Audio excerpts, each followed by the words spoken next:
What is up, guys, and welcome to a brand new beginning of My Team Career Mode. We are here for My Team Career Mode on F1 23. This is the first episode of the game. We are starting another brand new journey. So as you can see, we have the choice of driver or my team. Today we're going to choose my team. We get the three choices to become a newcomer: 0 cash, 0 resource, 0 everything, be a midfield challenger, or up the front of the pack. Considering how many seasons that we've been getting, or how bad we've been doing on F1 My Team career modes in the last couple of games, I decided to go from where we left off, and that was a midfield runner, because that's whereabouts we finished F1 22. You haven't seen any of the last videos yet, but what I can tell you is that we finished F1 22 in the midfield, and that is where we're going to continue to that's where we're going to lift off. So we're going to start this career mode journey right smack bang in the midfield. We'll have some resources to work with, and yeah, I can't wait to tackle on this journey. Welcome to My Team. Here you'll experience the world of Formula 1 not only as a driver, but as the owner of a brand new F1 team. First things first, let's create your driver. Okay, so a lot of this that you're seeing right now is basically the same from the last couple of gameplays. So choosing our driver avatar, name, number, we are Australian.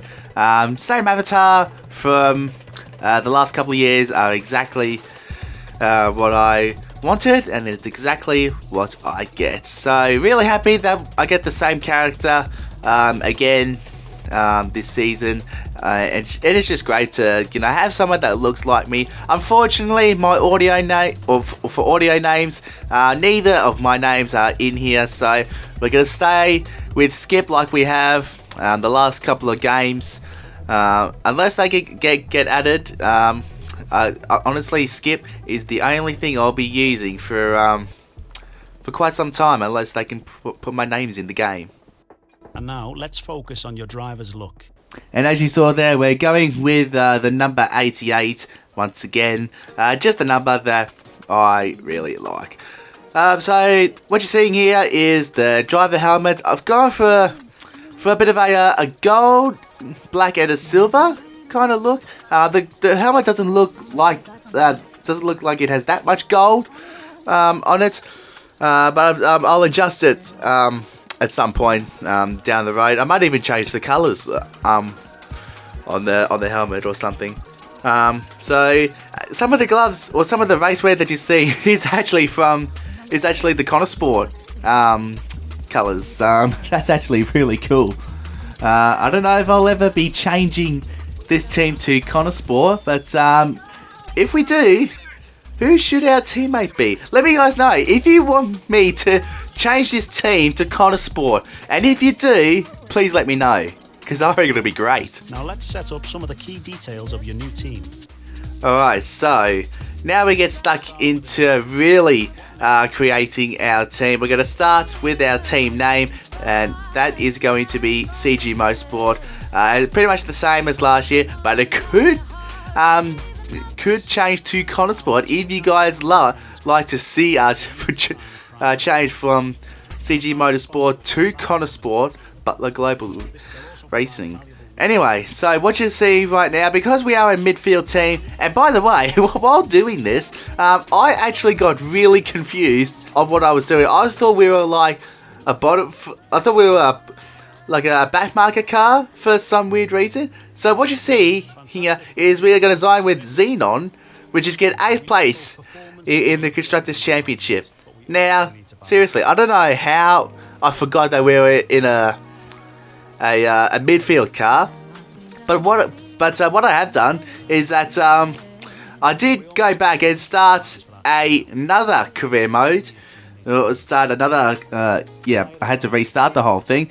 So this time I changed from Xenon to Atlanta, which is get like 6th place or something in the championship. So as you can see here, we've got the My Team icons, Aiden Jackson and Devin Butler Pastor Maldonado, Casper Ackerman, Kanumi Kobayashi, Kali Maya is a choice as well. Jamie Chadwick, the Formula W Series driver, they're in there as well. So a lot of my team icon choices. Few F2 drivers.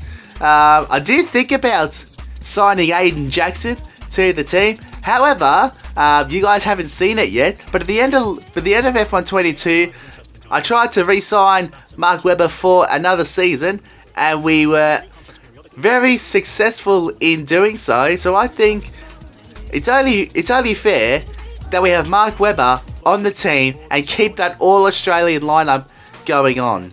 So there you go. We've got, not Xenon, we've signed with Atlanta, which is 6th place in the Constructors, Red Bull Powertrains, and Mark Webber as our teammate. So that is almost everything done now. All we have to do is design the livery, which I'm not going to show you guys just yet. I'm gonna block that out, and we're gonna quickly do the badge, and then we're gonna head off to HQ, where everything will start once I get the badge all sorted, and everything else will be good to go. So the reason I've gone with Webber, I think he was actually really good. He was actually scoring points in the back end of season 2 of F1 22, my team, and I think he's sort of half a chance to replicate that form. So if we give him a chance, and you never know, we might even decide to sign someone else. I was looking around to see if Danny Rick was like a feature of the driver market. Unfortunately, he is not. So if Webber does hang up the helmet, Danny Rick is not an option, unfortunately. So it's unfortunate not to have the Honey Badger in my team, or just in the F1 games in general. I really would have loved him to be a part of it. But, we've got other options. We can have Aiden Jackson. We can have Tevin Butler as our teammate. Casper Ackerman, we can bring him out of retirement. So many options, but it's still early days. Anyway, enough talking about that. Let's head over onto our HQ to begin this journey.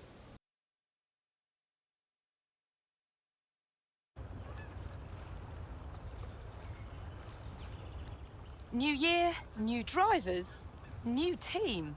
Welcome and great to have you with us as we move far away from the paddock to the headquarters of the newest outfit on the Formula One grid.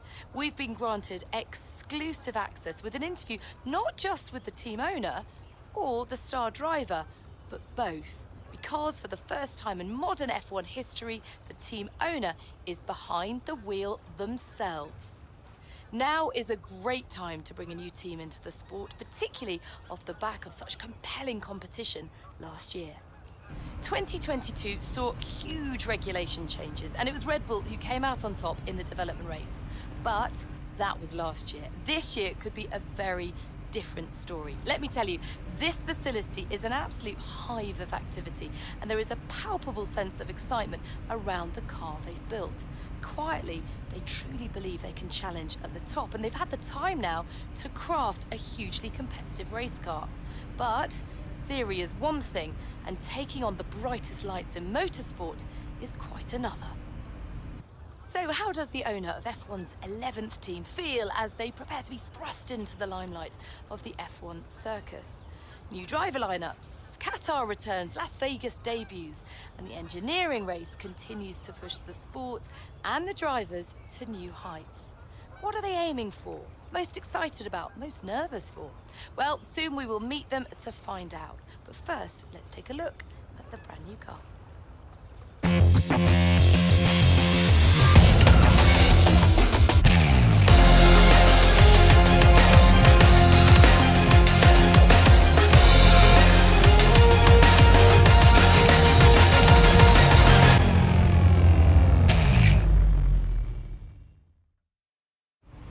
Well, hi, thank you so much for having us. Great to be here. I'm going to start with the question that everyone is asking. It's been a long time since we've seen a team owner drive their own car, And a lot's changed since then. The sport has really evolved. So how are you going to manage the responsibility of doing both roles?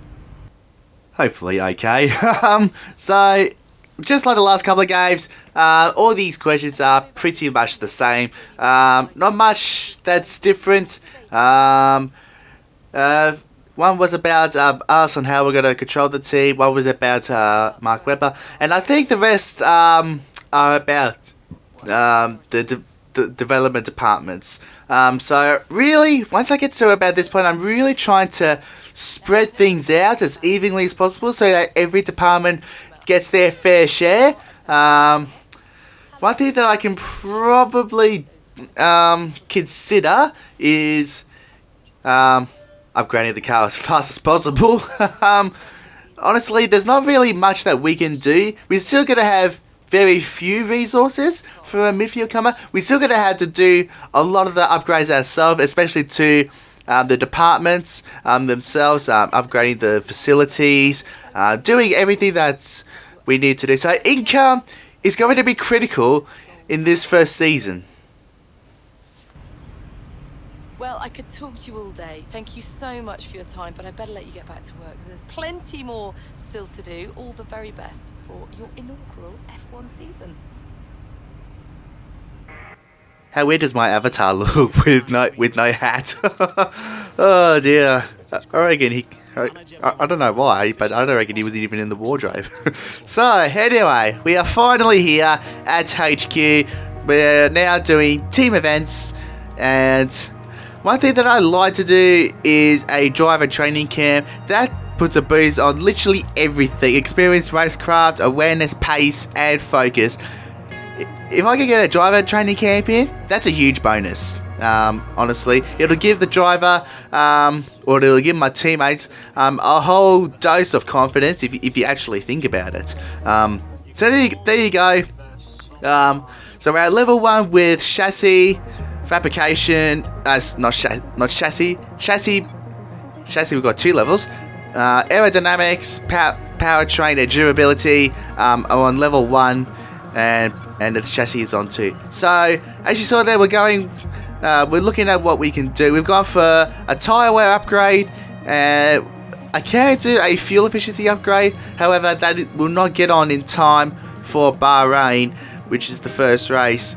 But when the next haul of resource points comes in, we'll be able to get that fuel efficiency upgrade. I am meant to get fuel efficiency on the car. And I think Saudi is a semi-good track to do a fuel efficiency upgrade, because it's a power track. You're on the throttle nearly the whole lap basically, because it's that fast. It's called the fastest street circuit in the world. Yeah, so as you can see, we are looking at a secondary sponsor already, and we are going to sign with Advanza, if that's how you pronounce it. Which is overtaking like 5 drivers. And considering that Bahrain is not particularly a strong circuit for the player, well, it generally isn't. Who knows how we're going to go? We might even be flying along. So as you can see here in the driver market, a lot of the My Team icons that you're seeing, anyone here who might pop an eye, Jack Doohan, absolutely here. We are going to keep an eye on him very quickly, and he can easily be one that can take the seat if Mark Webber doesn't do a good job, or he decides to hang up the helmet. So as you can see, new haul of resource points comes in. We are now up to 1200 resource points very quickly. What was that we just did? Drag reduction upgrade or something? And yeah, we can't do fuel efficiency.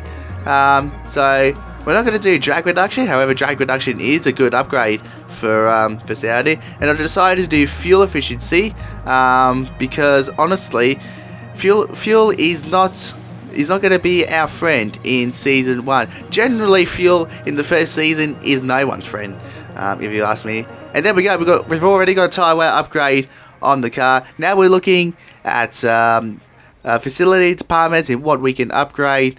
Can't really do anything to the chassis this season. However, we are going to do a quality control on the powertrain. That means that any upgrade that we do should have less chance of failing. if I'm not mistaken. So another haul of resource points comes in, and we do get that fuel efficiency on in time for Saudi Arabia. So that is good to know. And off we go to our first race weekend. Welcome to your workstation. Everything should be set up and ready to go. I'm Ben. Anything R&D, I'm the person to talk to. Oh, and it's tradition for the team to go out for a bite to eat at the end of the race weekend if you're interested. Do well, and it's all on me. I don't think that's a promise he'd be wanting to be keeping, especially if we do well straight out of the box. He'll be starting to get sick of it. Owing the team a dinner and a bite every time we get a decent result. So, here is the performance index. So, as you can see, we are the 5th best car. So, we are literally like top of the midfield almost. So, we're literally between Aston Martin and I think it was Alpine that we was literally stuck in between. So, we're in a good spot. Should be scoring like fringe points, maybe even a couple of top 5s to start the season. Morning mate, Mark here. Just want to say once again, thanks so much for making me part of this team.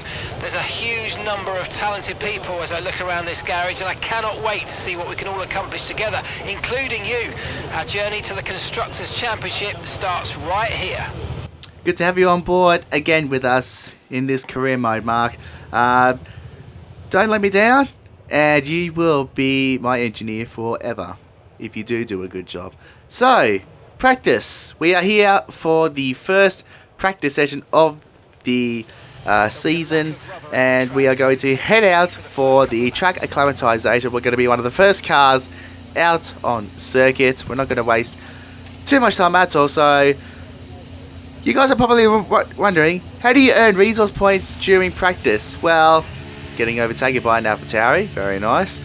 So what you do, you go out, and depending which program you're doing, so as you can see, we've got the track acclimatization right here, and as you are seeing, tyre warm-up phases is a little bit different this year. Normally the tyres, or depending which tyre you take up, but the hards especially, they would take forever to get up to temperature, but as you can see, they are rising up very, very quickly, so tyre temps could be a bit of an issue at certain circuits. So we'll have to wait and see.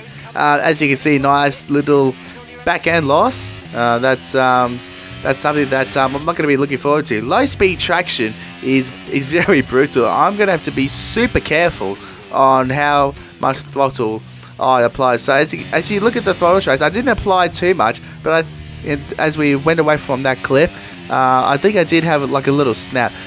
So I think 1, 8, and 10 are going to give me plenty of headaches. The rest should be okay. I should be able to get my throttle down to 100% very quickly. So as I was saying, track acclimatization, get it all purple on the first lap, and that is objective complete. So if you could get the program done on the first lap or two, that would be great. But as you can see here with the race strategy program, you can't get everything done on the first run. You have to do at least 3 laps to complete the program. If you want extra data, you're better off doing all 5 laps, and that's what I like to do. I'd like to do all 5 laps to get all available data, which will really help us for the main race. So as you saw, Sonoda held us up a little bit. We're going to see how powerful the DRS is. His DRS was open, but I think we were using a bit of our overtake, so don't exactly know just yet. So after I finished all the practice programs, I decided to do a quick one-shot quality lap just to see what the pace is like, and what kind of target lap I'm looking for qualifying. Now, what actually happened after I completed everything, I did qualify, but as we go P1 in practice, 30.8, and we ended up topping the session.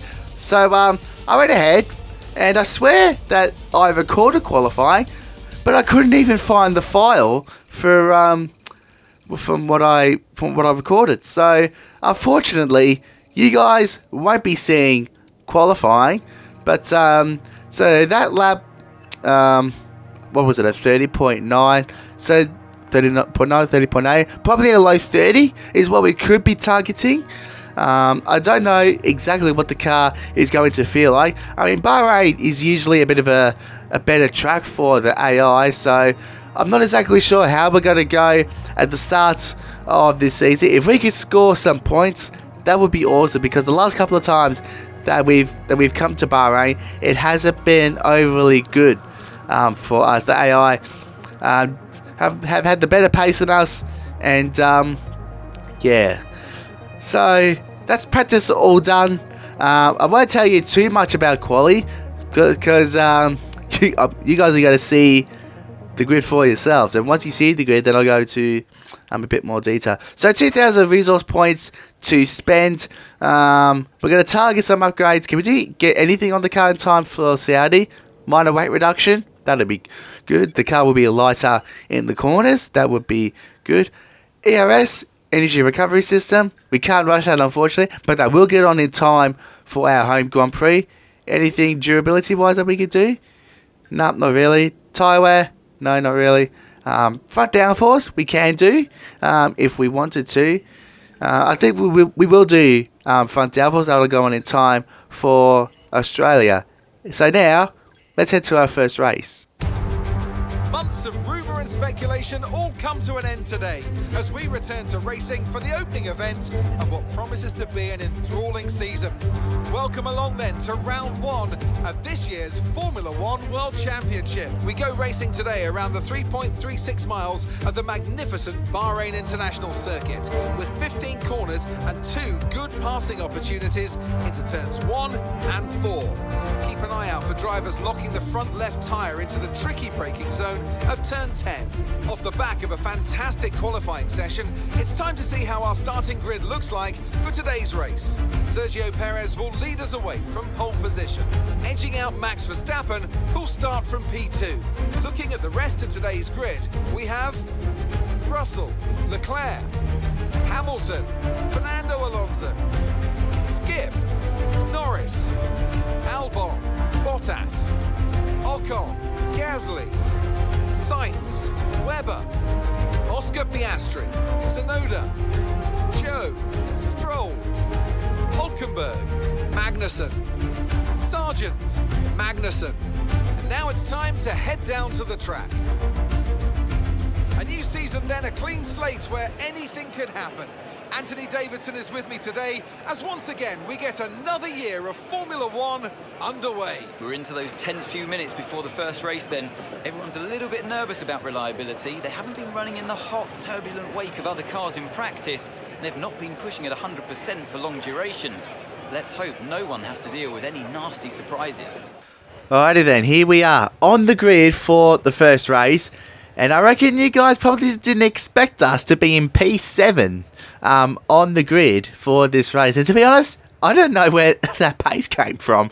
I don't know how we got ourselves into Q3 in our first race. I mean, we might have had, got into P10. I thought P10 at best would have been the maximum if we made it into Q3. But no, P7, that's a massive win. If we continue to show good performances, we might even have to up the AI difficulty. So, I mean, it's still early days. So as you can see here, we're playing with the strategy at the moment. We do have the option to do soft medium. That could be an option for us to do. However, I'm not overly confident that tyre wear is going to be our friend. So we're not the only ones starting on the softs. Webber is starting on softs. He could do with a start on the soft tyre. He would love to make some early positions, and Verstappen starting on the softs as well. He would love to get a good jump ahead of his teammates. I'd really love to know how far the Red Bull boys are going to go without touching each other. That is going to be very interesting. Anyway, here we go. 5 red lights ahead of our first race, and we are underway at the Bahrain Grand Prix. Good and little jaunt. In fact, it's a really good start up against the front guys. Wow, we broke very early, being very cautious into turn 1. But starting to get through the field. Let's go. We're 3 wide with Sainz and Alonso. I think Verstappen has checked out already. So that's... Oh, no, sorry. It's not Sainz. It's Leclerc.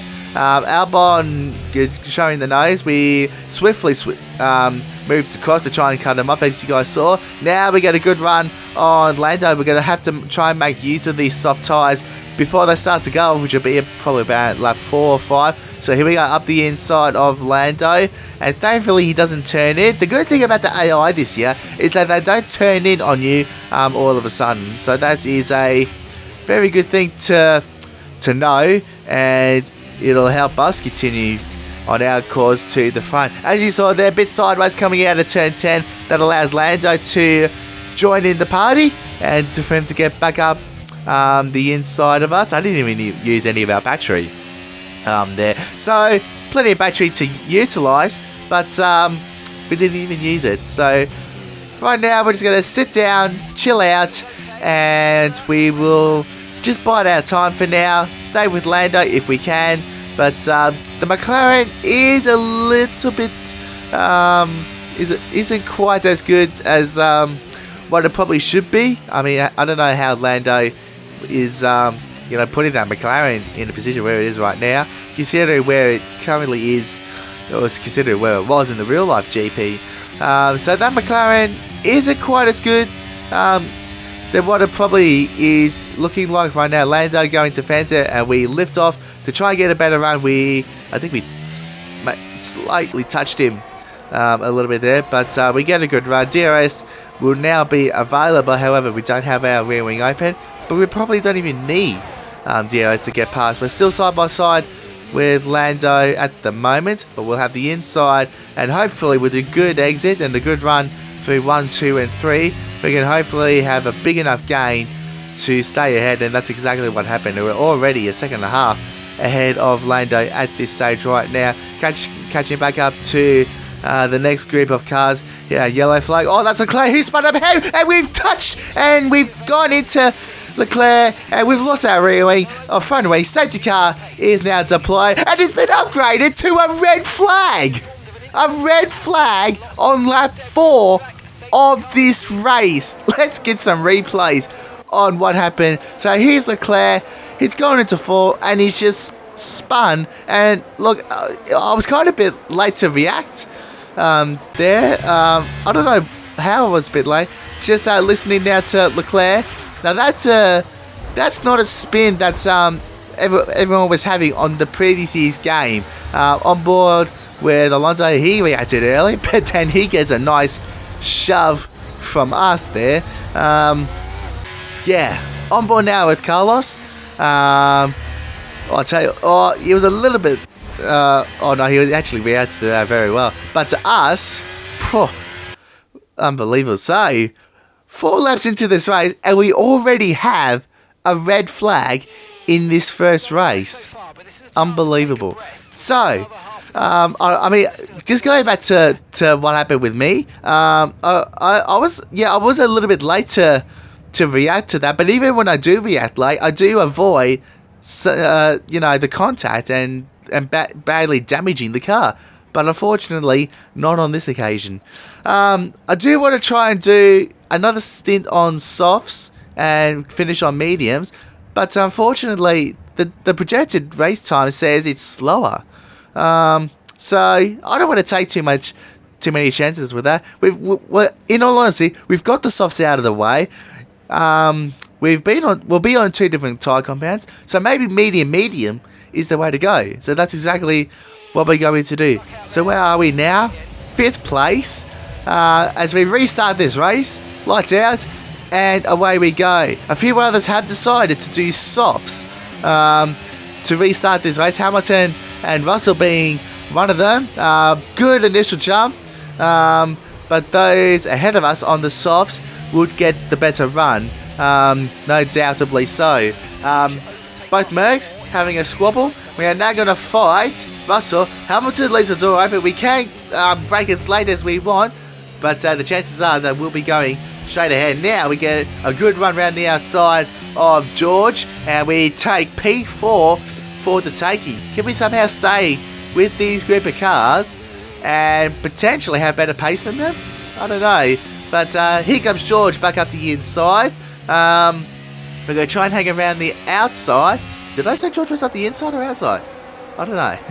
I can't remember what I said. But anyway, we hold around the outside of George, which becomes the inside for the next couple of corners, and we take that place back.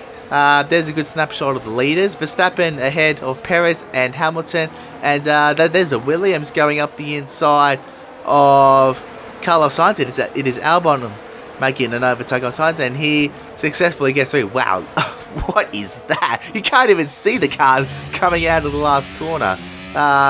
I reckon that the attention to detail is probably a little too great, if you ask me. Yeah, I don't know about that.